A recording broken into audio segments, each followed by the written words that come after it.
Hello everybody, this is Noita. Noita. And as the game's website assures me, that is Finnish for witch. So there you go, problem solved. Noita is basically what happens if you were to take the Falling Sand game and make it into an actual full-on video game. And for those of you who aren't aware of the Falling Sand game and its various derivatives, it was kind of a thing during the early to mid 2000s on the internet.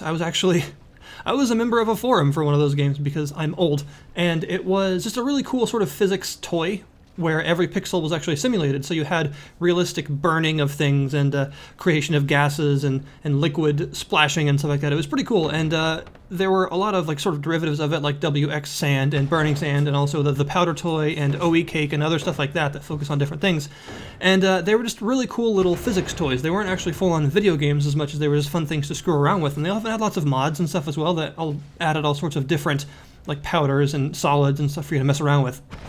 But a lot of us, including myself back at the time, especially since I was a kid, really liked the idea of like, what would happen if you were to take this toy and actually make a full video game out of it in the way that it simulates its physics and things like that. Like, what would happen? And for a long time, the closest we got was something like Cortex Command, which is really a very fun and very interesting game, but it also runs terribly, and it also doesn't have like the somewhat realistic sort of gravity-based system of things with, powders falling and burning and wood catching on fire and falling apart and stuff like that. It was more focused on like, combat action. So it turns out it actually is pretty freaking cool if that whole thing is simulated in the form of a full-on game, because that's exactly what's happened here. And in fact, the game very much wears its sort of the genealogy for the whole idea of how its physics works and things. It wears that on its sleeve pretty obviously, because the custom engine that they've actually created in order to have this game run as well as it does and actually simulate all this is called the Falling Everything engine. So yeah, it's pretty clear where this idea actually comes from. And I'm happy to say it actually works really, really well, because like I said, a lot of us at the time we wanted something like that, but at the time the technology wasn't really available to create something this detailed as a full-on game rather than like a small sandbox toy. So here we are, and this is Noita.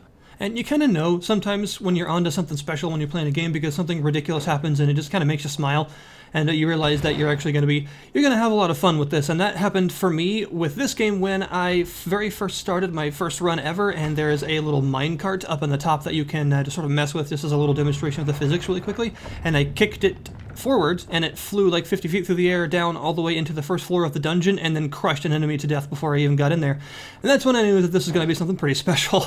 And in fact, it is really, really interesting because of the way it simulates everything. It is actual per pixel simulation, so every little bit of the ground can be destroyed in some way. Things that are frozen can be shattered in multiple pieces, and they don't shatter in the same way every time. They very much depend on what you use to break them, and flammable liquids like oil and whiskey and some other stuff like that exist, and you can even find giant lakes of them underground, or sometimes they're in like these big metal or wood containers, and they will catch fire in a very like realistic, very authentic way, and the fire will spread to other flammable materials like wood and actually cause the wood to weaken and eventually collapse in on itself if there's a lot of weight.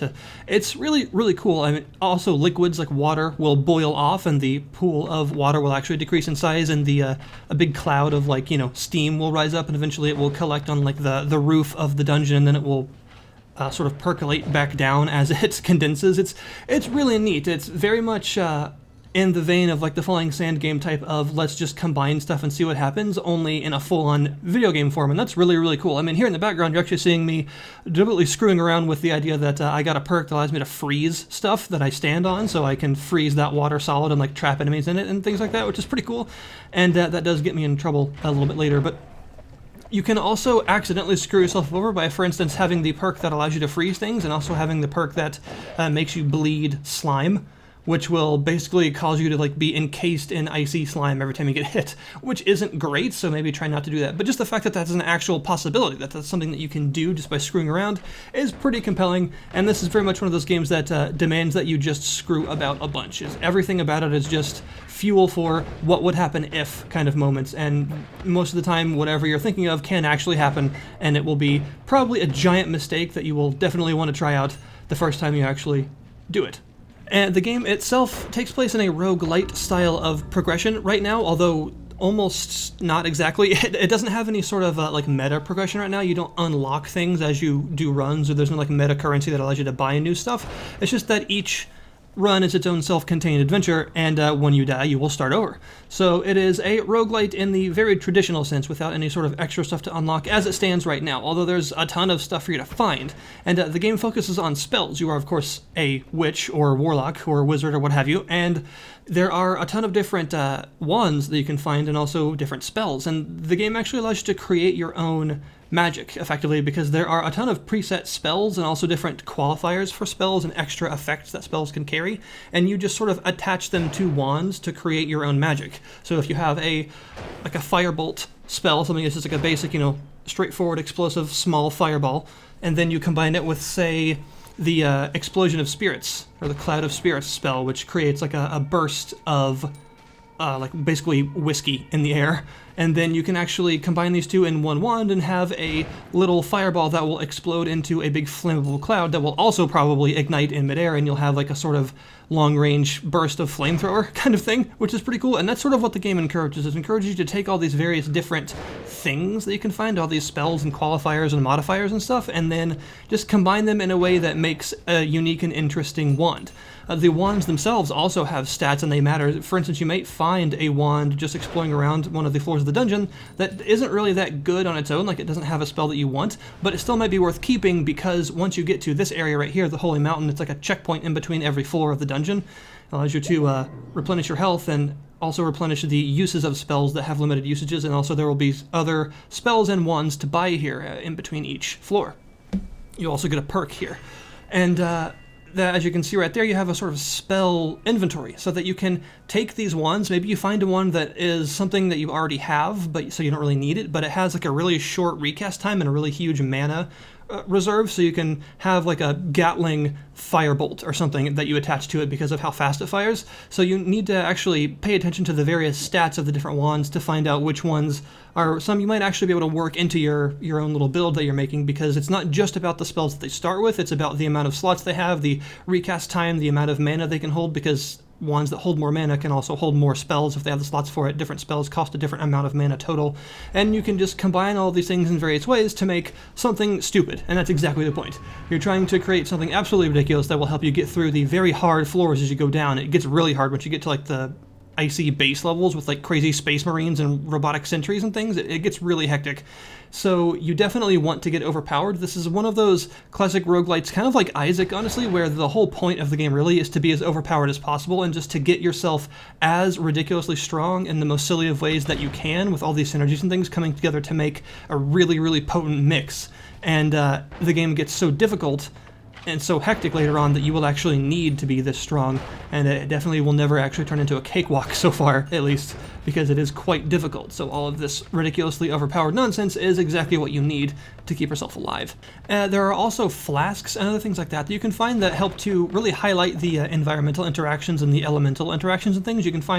You will start with a flask of water now, which is really useful, because if you get yourself on fire or in some toxic sludge, that's basically like a poison damage over time style of effect, you can douse yourself in your own flask of water to help you not die as much, which is really useful. You can, every time you have a flask, you can either throw it, which will destroy the flask but create a giant pool of whatever was in it in one spot, which can be useful for things like the flasks of freezing water and stuff like that, or freezing liquid. It's basically like liquid nitrogen, so that you can hurt a whole room full of enemies basically with like an AoE flask explosion. Or you can hold right click and that will actually spray the flask out in a small stream. Lord knows how your character actually manages to do this. They are magic, so I guess that's why a wizard did it. And as you do this, you can actually spray things like toxic sludge or even just water on yourself or on other enemies. If you have like a lightning mage, for instance, you can spray water on everything and then just conduct a huge lightning bolt through them all and just destroy everything. You can do stuff like that, and you can also have there's an alchemy system in the game, but it's not very well explained yet. I have a feeling that as the game develops, it's going to get more and more clear how it actually works. But how it seems to work is every time you generate a new run, there will be certain liquids that can actually be combined together to create something else. I've seen some really weird effects of this, but I have never actually found out exactly how I've gotten them, and especially it's difficult because they change every run. I've had one that actually turned dead bodies into gold, for instance, which was really useful. It's sort of like a transmutation potion that allows you to just touch dead things and turn them into gold. Super useful. But this whole like flask system, and you can also fill flasks, by the way, if you stand in something that you want to fill them up with and you have an empty flask in your hand, you can put the liquid into it. And you can even put multiple liquids in one flask if you want. So this whole system really highlights the elemental interactivity of the game and how crazy the interactions can get, which is really neat. There's some other things you can pick up too. I've noticed like these slabs of stone, eggs that have sometimes friendly creatures in them, and some other silly things. You can even do things like spray water on some lava to create like an obsidian or like a magma bridge that you can actually safely cross without dying. A volcanic rock bridge, rather. And that is just, again, another part of the game that it often gives you very many ways to go, but you have to kind of figure out how you want to get to them. If you want, you can just dig straight down and get to the next level very quickly. If you have a wand that allows you to safely dig, you can just dig down instead of explore. So there are a lot of ways to actually get through each area, and the fact that there are so many interactions with all the various physical elements you can find, from stone to metal to like copper deposits in the ground to big wooden structures and stuff, there are all sorts of ways to mess around with all of this, and it really benefits it that it is procedurally generated, because not every procedurally generated game actually does a lot with the fact that its world is different every time. Not a lot of games, not every game rather, really benefits from that design concept, but in this case, because of the way that it is constrained in certain ways to create certain structures and stuff like that, and each biome has its own theme, and the way that it's a playground of stuff to screw around with. So the fact that it actually works like that actually makes it work together with the fact that it's procedurally generated to create a new little bit of a playground every time for you to screw around in as your next base for who knows what you're going to do this time. The game also has just very recently added some experimental mod support, which is awesome, and in fact in the background I'm actually running one of the example mods that the game comes with, which allows you to start with a different... It basically starts you as a themed witch or wizard each time, so like a thunder wizard or a slime mage and stuff like that. So it kind of gives you like a starting build, and it's not necessary to play the game at all. That's not how it normally works. It's just really fun. So I decided that's what I would record for the most part in the background because they're pretty interesting. This game also, by the way, gets lightning probably like as satisfying as I've ever seen it in a game. For some reason, I just love lightning magic. Any game that has lightning elemental stuff, I will always gravitate towards that. I don't know exactly why, I just really like lightning. And this game actually makes lightning powerful. Like, it's explosive. It actually can like scar out huge like house-sized craters in areas and stuff like that. It's gigantic blasts of like lightning and conductive power that will actually set wood on fire and stuff if metal is near it, because the metal will heat up from the lightning. It's really cool how it's simulated, and like I said, it's one of the only games I've seen that really gets lightning satisfyingly powerful. It's actually a little bit too powerful sometimes. It's very easy to accidentally blow yourself up, but that's just part of the fun, honestly. So this is Noita. It is available right now in Steam Early Access for $18, or your original equivalent, which is not too bad considering how many levels and spells and things there are, and the fact that there's already mod support, which definitely helps with its longevity a lot. I think as the game develops, it will get more and more popular, at least I hope it will, and it will probably become one of those like cult classic games that you see people streaming like years in advance, or years on rather, because it's just interesting to play and really fun and has all sorts of really neat elements for emergent gameplay basically and other things like that. So it's a pretty good price in my opinion for the way the game currently stands. They are saying that it probably will have a price raise once it comes out of early access, and right now it already has, like, the earlier levels of the game are in a pretty polished, finished state, so you're not going to be playing something like hideously buggy and unbalanced. It is very difficult, yes, but a lot of the earlier levels are pretty much completed, and there's already a lot of like monster and spell variety and things like that, which is very important in a roguelite, obviously. And I feel that the main aspects that still need to be worked on are in the later game levels, balancing those, and maybe adding a little bit more variety to different parts of them, and overall making an ending and an end boss and things like that, because that's not quite all finished up yet. But as far as a lot of the earlier parts of the game goes, the first like 3 or 4 levels are pretty well done-ish already, so there's already quite a lot to do here, and honestly, it's just really fun to just screw around in the first level, because there's just so much to do and so much stupid stuff that you can create. It's even just having that first level be such a good playground is a really nice beginning to the game. So check it out in the description below this video if you wish. I would recommend it, and thank you guys very much for watching. If you liked this video, feel free to hit the like button and share it around. If you didn't, then let me know why. And thanks again. I'll see you guys next time.